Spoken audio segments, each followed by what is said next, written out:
Mtumishi anayekuja kusimamia na kushauri swala zima la udhibiti wa matumizi ya fedha anasimamishwa kienyeji tu.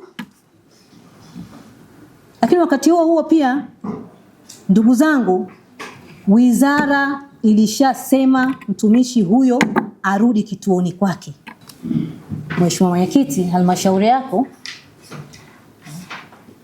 imegoma kumpa ushirikiano internal auditor. Anasimama mtu mwingine hapo, anasema yeye ndio internal auditor. Na yasema haya kwa uchungu mkubwa sana. Nilikuwa na changamoto na mkaguzi wenu wa ndani. Mmekuwa na vuta ni kuvute. Mkaguzi wa ndani akija anafungiwa mlango asiingie ofisini. Mkaguzi wa ndani akija vitasa vinavunjwa. Kweli?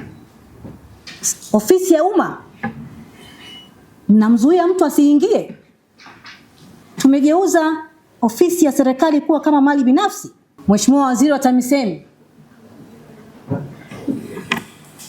kupitia kwa katibu mkuu, barua ikaja kwamba mtumishi asiondoke kituoni. Halmashauri ya Msalala mkakataa barua ambayo ni maelekezo kutoka kwa Waziri wa TAMISEMI.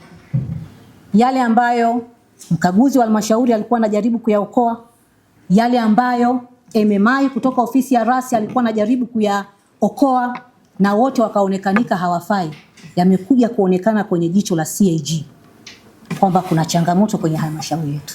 Nadhani kuna kila sababu ya kuomba halmashauri yetu hii ipate special audit. Naomba ofisi ya CAG halmashauri yetu ya Msalala iletewe special audit ambayo itakuja kuangalia yanayoendelea kwenye halmashauri yetu hii.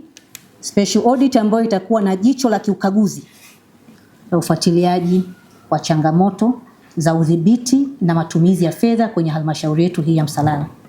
Nadhani mamlaka nyingine zote zinazohusika na ufuatiliaji na udhibiti wa fedha, muanze kazi, mfanye ufuatiliaji kwenye halmashauri yetu hii ili tuweze kujua changamoto iko wapi. Lengo ni fedha zote zinazokwenda kwa maslahi mapana ya wananchi ziwafikie wananchi. Niseme tu Mheshimiwa Mkuu wa Mkoa, kwa niaba ya halmashauri ya Msalala, kwa maelekezo uliyotupatia tutafanyia kazi, na niseme tu tutapambana hizi hoja kwa kweli haijatufurahisha. Basi sisi niseme tu toka halmashauri ianzishwe, swala hati yenye mashaka ni swala geni.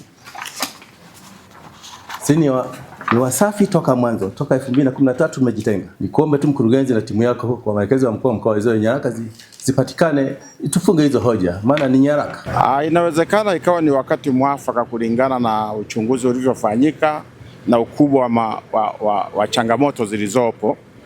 Kwa hilo mimi naweza nikasema kwamba ni sahihi, kwa sababu tunahitaji kuchukua hatua ya kimaendeleo, na hasa fedha zitakapodhibitiwa na kuweza kuwafikia wananchi wetu na kukamilisha changamoto zilizoko huko.